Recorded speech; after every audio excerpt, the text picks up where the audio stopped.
প্রিয় ভাইয়েরা, এই পুরো রমাদান ব্যাপী সিয়াম সাধন করা, সিয়াম পালন করাকে আমাদের জন্য ফরজ করে দিয়েছে কে? রমাদানের রোজা রাখার নফল নাকি? রমাদানে সিয়াম পালন করা কি নফল? সুন্নাত? তাহলে কি ফরজ? আওয়াজ করে বলেন, রমাদানের রোজা রাখা কি ফরজ? এটা শুধু আমাদের উপরই ফরজ না, আমাদের আগে যত জাতিগোষ্ঠী এই পৃথিবীতে এসছে সবার উপরে সিয়াম পালনকে ফরজ করেছে কে? সবার উপরে আল্লাহ তাআলা সিয়াম পালনকে ফরজ করেছিলেন। তবে ধরনটা ভিন্ন ছিল, এক এক জাতিগোষ্ঠীর জন্য এক এক ধরনের ছিল। আমাদের জন্য সিয়াম ফরজ টানা 1 মাস 30 দিন বা 29 দিন। কোন কোন উম্মতের উপর 30 দিন না, মাত্র 3টা রোজা ফরজ ছিল। কয়টা? আওয়াজ করে বলেন। আপনাদের কি মনোযোগ আছে না গেছে? মনোযোগ আছে? তাকবীর পড়েন তো, লিল্লাহে তাকবীর। আমাদের 1 মাস সিয়াম ফরজ।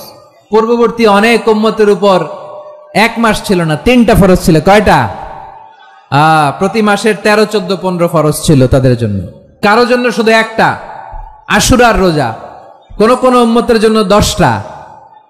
কোন কোন উম্মতের জন্য রোজা ফরজ ছিল মৌনতার রোজা, আরবিতে বলে সওমুল ইনসাত, মানে সারাদিন খেতে পারবে, পান করতে পারবে, স্ত্রীর সাথে মেলামেশা করতে পারবে, কিন্তু কথা বলতে পারবে না। কথা বললেই তাদের রোজা ভেঙে যেতে। পড়েন সুবহানাল্লাহ। কি অদ্ভুত ব্যাপার! মৌন সম্মতির রোজা। যেমনটি সাইয়্যিদাতুনা মারিয়াম আলাইহাস সালাম বলেছেন, ইন্নী নাযারতু লির-রাহমানি সাওমা ফালান উকাল্লিমাল ইয়াওমা ইনসিয়া। তিনি বলেছেন, আজকে আমি রহমানের জন্য, মানে আল্লাহর জন্য রোজা মানত করেছি, আজকে আমি কারো সাথে কথা বলতে পারবো না। তো রোজা রাখলে কথা বলতে পারবে না কেন? কারণ ওই শরীয়তে রোজার বিধান ছিল সকাল থেকে সন্ধ্যা খেতে পারবেন, পান করতে পারবেন, কিন্তু কথা বলতে পারবেন না। কথা বললেই রোজা ভেঙে যেত। সুবহানাল্লাহ বলেন। তাহলে সব জাতিগোষ্ঠীর উপরে রোজা ফরজ ছিল, কিন্তু ধরনটা ভিন্ন ছিল। মজার ব্যাপার হচ্ছে, আপনি বর্তমানেও বিভিন্ন ধর্মের দিকে তাকান, বৌদ্ধ ধর্ম, হিন্দু ধর্ম, খ্রিস্ট ধর্ম, তাদের মধ্যেও রোজা আছে। ইংরেজরা, খ্রিস্টানরা এটাকে বলে ফাস্টিং। কি বলে? ফাস্টিং। আমাদের হিন্দু ভাইয়েরা বলে উপবাস। তারা কি বলে? উপবাস। আবার এখন আন্দোলনেরও একটা মাধ্যম হয়েছে এটা, না খেয়ে থাকা। এটারে বলে অনশন। এটারে কি বলে? অনশন ধর্মঘট। মানে আমাদের দাবি না মানলে আমরা খাবো না, রোজা রাখলাম। আছে না নাই? তারপরে আধুনিক বিজ্ঞান এটার একটা নাম দিয়েছে না খেয়ে থাকাকে, অটোফিজি। কি বলে? অটোফিজি। জাপানের এক চিকিৎসা বিজ্ঞানী এই অটোফিজির উপর গবেষণা করে সে নোবেল পেয়েছে।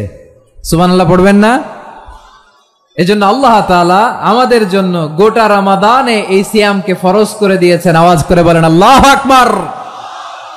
রাব্বুল আলামিন বলেন, ইয়া আইয়ুহাল্লাযীনা আমানু কুতিবা আলাইকুমুস সিয়াম। সিয়ামকে তোমাদের উপরে ফরজ করা হয়েছে, কামা কুতিবা আলাল্লাযীনা মিন ক্বাবলিকুম, যেমনি তোমাদের পূর্ববর্তীদের উপর রোজা ফরজ করা হয়েছিল, লাআল্লাকুম তাত্তাকুন, যাতে করে তোমরা আল্লাহ সচেতন হতে পারো, যাতে করে তোমরা মুত্তাকি হতে পারো। লাআল্লাকুম তাত্তাকুন, যাতে করে আমরা আল্লাহ সচেতন হতে পারি, আল্লাহ কনসিয়াসনেস আমাদের মধ্যে গ্রো করে। এটা হচ্ছে রোজার prime objective, the prime objective of সিয়াম। অনেকে জিজ্ঞেস করলে অনেকে বলে রোজার মূল উদ্দেশ্য হচ্ছে না খেয়ে থাকা। না। অনেকে বলে গরিবদের কষ্ট অনুধাবন করা রোজার উদ্দেশ্য। না। রোজার উদ্দেশ্য কি? সিয়াম পালনের উদ্দেশ্য কি? এটা আল্লাহ তাআলা স্পষ্ট এই আয়াতের পেছনে বলেছেন যে লাআল্লাকুম তাত্তাকুন, যাতে করে তোমরা আল্লাহ সচেতন হতে পারো, আল্লাহ ভীতি তোমাদের মধ্যে গ্রো করে, গড কনসিয়াসনেস, আল্লাহ কনসিয়াসনেস, আল্লাহ সচেতনতা যেন বাড়ে, দ্য সেন্স অফ অ্যাকাউন্টেবিলিটি। আল্লাহর সুপ্রিম কোর্টের কাঠগড়া এই দুনিয়াতে আমি যাই করলাম তার সবকিছু যে পাই টু পাই হিসাব দিতে হবে, এই sense, to enhance the sense that what ever we do Allah is watching me. আপনি যাই করেন কেউ দেখে না, কিন্তু দেখে কে? শুরুতেই তো জিজ্ঞেস করেছিলাম যে কেউ যেটা দেখে না সেটা দেখেন কে? কেউ যেটা শোনে না সেটা শোনেন কে? এর নাম হচ্ছে লাআল্লাকুম তাত্তাকুন, যাতে করে তোমরা আল্লাহ সচেতন হতে পারো, আল্লাহ ভীরু হতে পারো। দুনিয়ার কেউ দেখে না, কিন্তু আল্লাহ দেখে। এটাই রোজার মূল শিক্ষা। আমার প্রিয় ভাইরা, আপনি লুকিয়ে লুকিয়ে ঘরের ভেতরে অন্যায় করেছেন, পাপ করেছেন, আপনার বাবা দেখে নাই, মা দেখে নাই, স্ত্রী দেখে নাই, কিন্তু দেখেছে কে? আল্লাহর চোখ ফাঁকি দেয়া যায়? আচ্ছা বুঝে থাকলে বলেন তো, সিসি ক্যামেরার চোখ ফাঁকি দেয়া যায় কি যায় না? পুলিশের চোখ, র্যাবের চোখ, বিমানবন্দরে কাস্টমস অফিসারের চোখ, কিন্তু আমার আল্লাহর চোখ? সবাই বলেন আল্লাহর চোখ ফাঁকি দেয়া যায়? এই সেন্সটা নিয়ে আসা নিজের মধ্যে, আমি what ever I do Allah is watching me, যাই করি আল্লাহ দেখে। লাআল্লাকুম তাত্তাকুন। রমাদানের রোজা, ইফতারি, সিয়াম, ইবাদত সব কিছুর মধ্য দিয়ে আপনাকে খেয়াল করতে হবে যে লাআল্লাকুম তাত্তাকুন এই স্ট্যান্ডার্ড এটা অ্যাচিভ হচ্ছে কিনা আমাদের, যাতে করে তোমরা মুত্তাকি হতে পারো, আল্লাহ ভীরু হতে পারো। তাকওয়া, এটা হচ্ছে the essence of Islam. What is তাকওয়া? তাকওয়া মানে কি? তাকওয়ার সংজ্ঞা অনেকে অনেক ভাবে দিয়েছেন। আমি সরাসরি সাহাবাদের কাছ থেকে একটা সংজ্ঞা আপনাদের শোনাচ্ছি। ওমরে ফারুক রাদিয়াল্লাহু তাআলা আনহু উবাই ইবনে কাব রাদিয়াল্লাহু তাআলা আনহুকে জিজ্ঞেস করেছিলেন, ইয়া উবাই মা হুয়া তাকওয়া? হে উবাই, তাকওয়া কি? তাকওয়া কাকে বলে? উবাই ইবনে কাব তিনি প্রশ্নের উত্তর না দিয়ে উনিও আবার প্রশ্ন ছুড়লেন। তিনি বললেন, ইয়া আমির আল মুমিনিন, আমা সালাকতা তরিকান যা শাউক? আপনি কি কাঁটাযুক্ত রাস্তা দিয়ে মরুভূমিতে কখনো হেঁটেছেন? যে রাস্তার চারদিকে ক্যাকটাস, গুলমলতার কাঁটা, হেঁটেছেন? ওমরে ফারুক বললেন, নাম, হেঁটেছি। বালা, হেঁটেছি। কাইফা আমিলতা, কিভাবে হেঁটেছেন? ওমরে ফারুক বললেন, শাম্মারতু ওয়াজতাহাতু, আমি আমার জামা, জুব্বা আর চাদর আটোসাটো করে গায়ের সাথে এমন ভাবে মিলিয়ে রেখেছি, এমন সাবধানে হেঁটেছি যাতে করে মরুভূমির ক্যাকটাসের গুলমলতার কাঁটা আমার গায়ে বিঁধে না যায়। উবাই ইবনে কাব বললেন, ফাযালিকা হুয়া তাকওয়া। আরে তাহলে আপনি তো ঠিকই জানেন তাকওয়া মানে কি, এটাই তো তাকওয়া। ওই রাস্তা দিয়ে যেভাবে হেঁটেছেন, পুরো দুনিয়ার জিন্দেগিটা এইভাবে সাবধানে চলার নামই হচ্ছে তাকওয়া। চিল্লায় বলো ঠিক কিনা? এই দুনিয়াতে পাপ পঙ্কিলতা থাকবে, শয়তানির হাতছানি থাকবে, অপরাধ প্রবণতা থাকবে, নফসের খায়েশ থাকবে, অন্যায়ের হাতছানি থাকবে। সব কিছুকে দলে মুচড়ে পেছনে ফেলে সাবধান হয়ে এই দুনিয়ার সিরাতুল মুস্তাকিমের পথে চলতে হবে। যেই রাস্তা শুরু হয়েছে দুনিয়াতে, শেষ হয়ে গিয়েছে আল্লাহর জান্নাতের ভেতরে। চিল্লায় বলেন ঠিক কিনা? আমার প্রিয় চাঁপাইনবাবগঞ্জের ভাইয়েরা, এটার নামই তাকওয়া। উবাই ইবনে কাব বললেন, ও আমিরুল মুমিনিন, ওই কাঁটাযুক্ত গুলমলতার রাস্তার মধ্যে ঠিক যেমনি সাবধান হয়ে আপনি হেঁটেছেন, এই দুনিয়ার বুকে ওই সাবধান হয়ে চলার নাম হলো তাকওয়া। সুবহানাল্লাহ। তাহলে তাকওয়া কারে বলে? আমার চাঁপাইনবাবগঞ্জের কলিজার টুকরা ভাইয়েরা, বুঝতে পারছেন আপনারা? হ্যাঁ, তাকওয়ার শুধু দুইটা নমুনা আপনাদের সামনে পেশ করব, আপনাদের ক্লিয়ার হয়ে যাবে। একটা নমুনা তো দিলাম, আরেকটা নমুনা, সেটাও ওমরে ফারুক রাদিয়াল্লাহু তাআলা আনহুর জীবনী থেকে। উনি ছিলেন ন্যায়পরায়ণ শাসক। রাত্রিবেলা প্রজাদের কি হাল হাকিকত, কি অবস্থা, ঘুরে ঘুরে প্যাট্রোলিং করতেন পুলিশের মতো। তো সারা রাত প্যাট্রোলিং করে সারা রাত তিনি ঘুরেছেন কার কি অবস্থা দেখে। শেষ রাতে তিনি ফিরে আসতেছেন। তিনি থাকতেন, সহিহ বুখারীতে এসেছে, কানা ইয়াসকুনু ফি আওয়ালিল মদিনা, মদিনার উঁচু এলাকায় থাকতেন। তো ফিরে আসার সময় উনি একটা প্রাচীর বেষ্টিত ঘরের পাশে দুইজন নারীর কথোপকথন শুনতে পেলেন। কয়জন নারীর? দেখি আপনাদের মনোযোগ আছে কিনা, বলেন কয়জন নারীর? একজন বৃদ্ধা, একজন যুবতী। উনি কান লাগিয়ে শুনতে পাচ্ছেন। বৃদ্ধা মা, ওমর ফারুক কাউকে দেখতে পাচ্ছেন না, শুনতে পাচ্ছেন। বৃদ্ধা মা তার যুবতী মেয়েকে বলে, এই তাড়াতাড়ি ওটের দুধ দহন করে ওটের দুধের সাথে পানি মিশাও, তাইলে কালকে বাজারে মদিনায় বেশি দামে বিক্রি করা যাবে, লাভ হবে অনেক। বৃদ্ধা মহিলা এটা বললেন। যুবতী মেয়ে উত্তরে বলে, মা আপনি জানেন না আমিরুল মুমিনিন খলিফাতুল মুসলিমিন ওমরে ফারুক দুধে পানি মিশানোকে দণ্ডনীয় অপরাধ বলে ঘোষণা দিয়েছে, জানেন না? এবার বৃদ্ধা মহিলা বলে, আরে পাগলি, এই ভোর রাতে আমিরুল মুমিনিন ওমরে ফারুক আসবে কোত্থেকে? উনি আসবে কোত্থেকে? ওনার পাইক পেয়াদা সিকিউরিটি আসবে কোত্থেকে? কেউ দেখবে না। আরে কেউ দেখবে না, তাড়াতাড়ি দুধের সাথে পানি মেশাও। এই কথা যখন মা বলেছে, যুবতী মেয়েটা চমৎকার একটা উত্তর দিয়েছে। তিনি বলেছিলেন, ইয়া উম্মি, ও আমার মা, লাউলা রাআ উমর লা রাআ রব্বু উমর। ও আমার প্রিয়তমা মা, আপনি ঠিকই বলেছেন, গভীর রাতে ওটের দুধে পানি মিশালে ওমর দেখবে না, কিন্তু মা খেয়াল রাখবেন, ওমর যদি নাও দেখে, ওমরের রব কিন্তু দেখে। চিল্লায় বলেন ঠিক কিনা? দিস ইজ কল্ড তাকওয়া। লাউলা রাআ উমারু লা রাআ রাব্বু উমর। ওমর দেখে না, কিন্তু ওমরের রব দেখে। চিল্লায় বলেন ঠিক কিনা?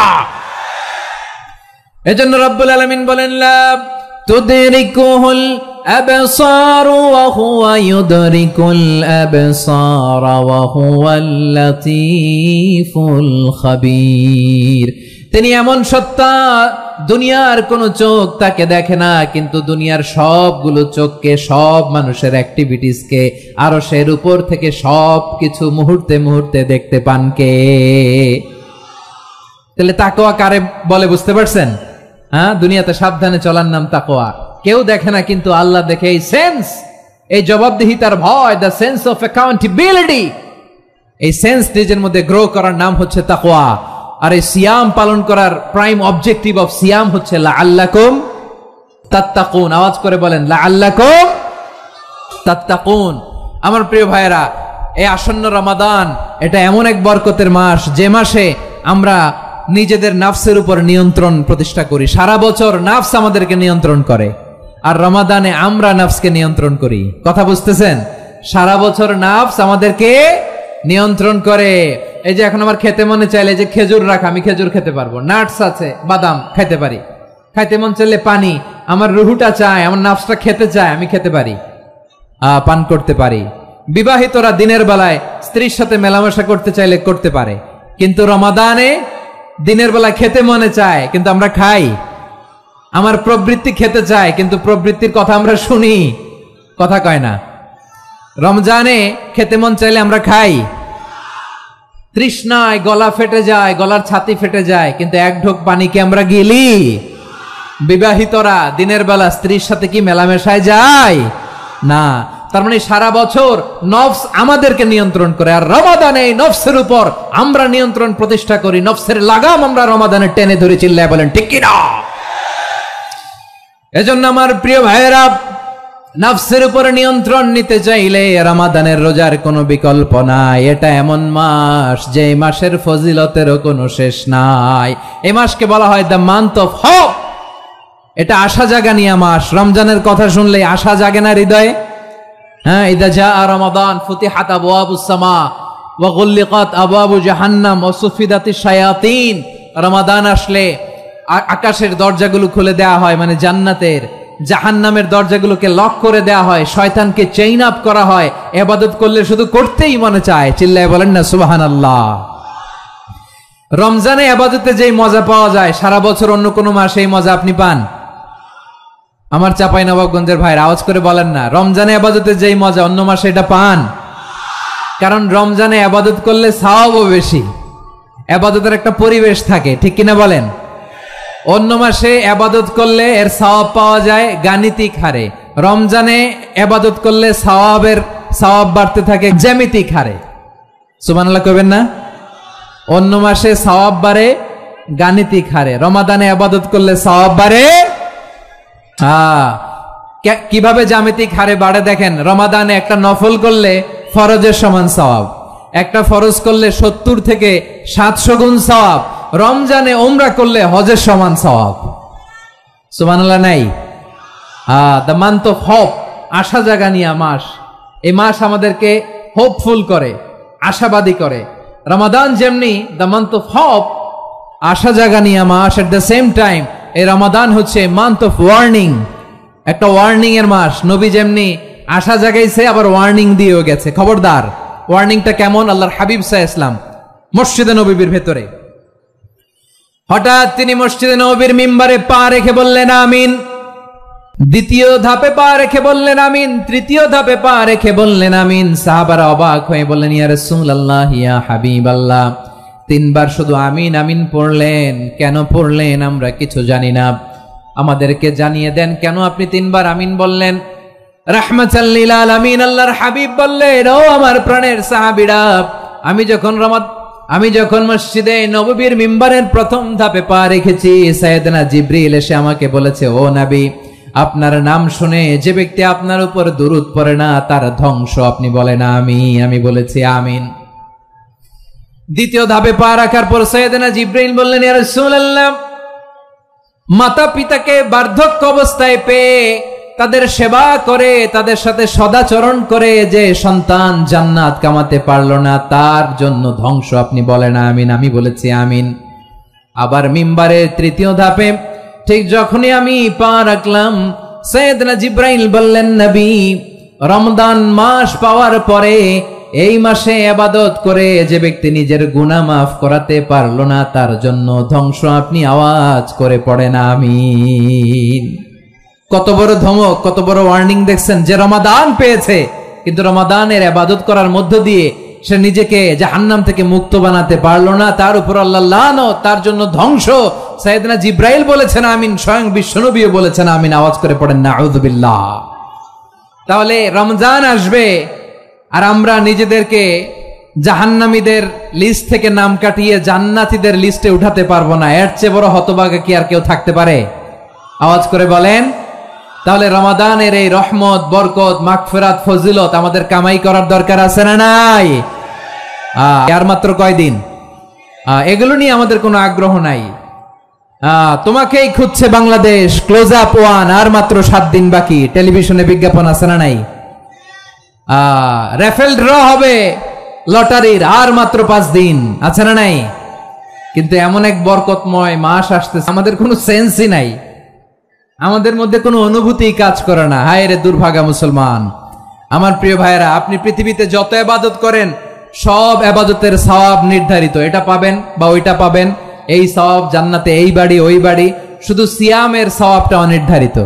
কুল্লু আমালি ইবনে আদম ইউদাফ আল হাসানাতু আশরু আমসালিহা ইলা 700 দি'ফিন ইল্লা সাওম। সব নেক আমলের সওয়াব বাড়তে বাড়তে 700 গুণ, কিন্তু রোজা ছাড়া। রোজার সওয়াব কি হবে? বান্দা খালি রোজা রাখে, ফেরেশতারা কিছু লিখতে পারে না আমল নামায়, কারণ আল্লাহ বলে এটা কিছু লিখিস না, কারণ as-সাওমু লি, এই রোজা রাখছে আমার জন্য, ওয়া আনা আজজি বিহি, এই রোজার সওয়াব, প্রতিদান, অ্যাওয়ার্ড, এটা কিয়ামতের দিন আমি আল্লাহ নিজ হাতে দেব।